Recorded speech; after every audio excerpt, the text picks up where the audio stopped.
Primeira parte do símbolo dos apóstolos, chamado vulgarmente o Credo. Capítulo 11 do 10º artigo do Credo, número 234. Que nos ensina o 10º artigo do Credo na remissão dos pecados? O 10º artigo do Credo ensina-nos que Jesus Cristo deixou à sua Igreja o poder de perdoar os pecados.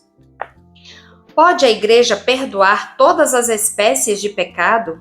Sim, a Igreja pode perdoar todos os pecados, por numerosos e graves que sejam, porque Jesus Cristo lhes concedeu pleno poder de ligar e desligar.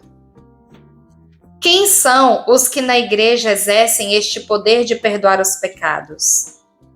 Os que na Igreja exercem o poder de perdoar os pecados são, em primeiro lugar, o Papa, que é o único que possui a plenitude de tal poder. Depois os bispos e, sob a dependência dos bispos, os sacerdotes. Como perdoa a Igreja os pecados? A Igreja perdoa os pecados pelos merecimentos de Jesus Cristo, administrando os sacramentos por ele instituídos para este fim, especialmente o batismo e a penitência. Capítulo 12 do 11º artigo do Credo, número 238, que nos ensina o 11º artigo do Credo na ressurreição da carne. O 11º artigo do Credo ensina-nos que todos os homens hão de ressuscitar, retomando cada alma o corpo que teve nesta vida. Como se fará a ressurreição dos mortos? A ressurreição dos mortos realizar-se-á por virtude de Deus onipotente, a quem nada é impossível. Quando será a ressurreição dos mortos? A ressurreição de todos os mortos será no fim do mundo e depois se seguirá o juízo universal. Por que quer Deus a ressurreição dos corpos? Deus quer a ressurreição dos corpos para que a nossa alma, tendo feito bem ou mal unida ao corpo, receba juntamente com ele o prêmio ou o castigo. Ressuscitarão todos os homens da mesma maneira? Não. Haverá enorme diferença entre os corpos dos eleitos e os corpos dos condenados, porque somente os corpos dos eleitos terão, à semelhança de Jesus Cristo ressuscitado, os dotes dos corpos gloriosos. Quais são estes dotes que adornarão os corpos dos bem-aventurados? Os dotes que adornarão os corpos gloriosos dos bem-aventurados são, primeiro, a impassibilidade pela qual eles não mais poderão estar sujeitos a males, nem dores de espécie alguma, nem as necessidades de alimento, de repouso e de qualquer outra coisa. Segundo, a claridade, pela qual eles resplandecerão como o sol e as estrelas. Terceiro, a agilidade, pela qual eles poderão passar num momento sem fadiga de um lugar para o outro e da terra ao céu. Quarto, a sutileza, pela qual eles poderão sem obstáculo passar através de qualquer corpo, como fez Jesus Cristo ressuscitado.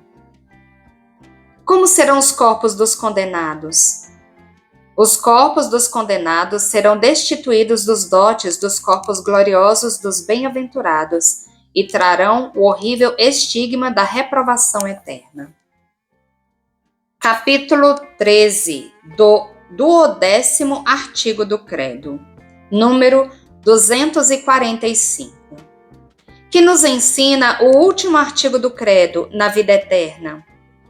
O último artigo do Credo ensina-nos que depois da vida presente há outra, ou eternamente feliz, para os eleitos no paraíso, ou eternamente desgraçada para os condenados no inferno.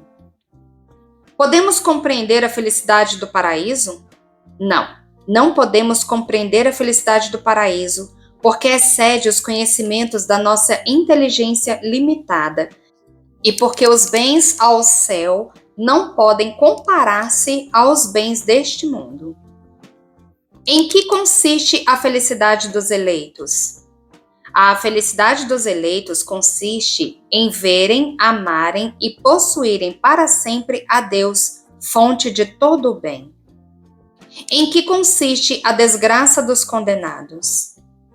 A desgraça dos condenados consiste em serem para sempre privados da visão de Deus e punidos com tormentos eternos no inferno.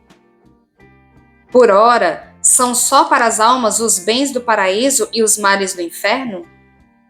Os bens do paraíso e os males do inferno, por ora, são só para as almas, porque, por enquanto, só as almas estão no paraíso ou no inferno.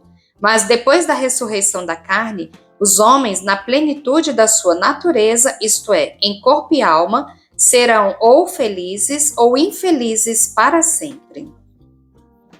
Serão iguais para os eleitos os bens do paraíso e para os condenados os males do inferno?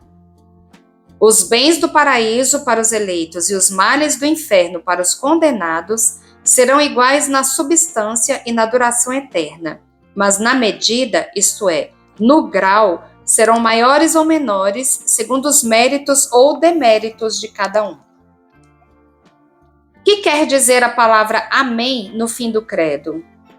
A palavra amém no fim das orações significa assim seja. No final do credo significa assim é, que quer dizer creio que é absolutamente verdadeiro tudo o que nestes 12 artigos se contém, e estou mais certo disso do que se o visse com os meus próprios olhos. Bendigamos ao Senhor, demos graças a Deus.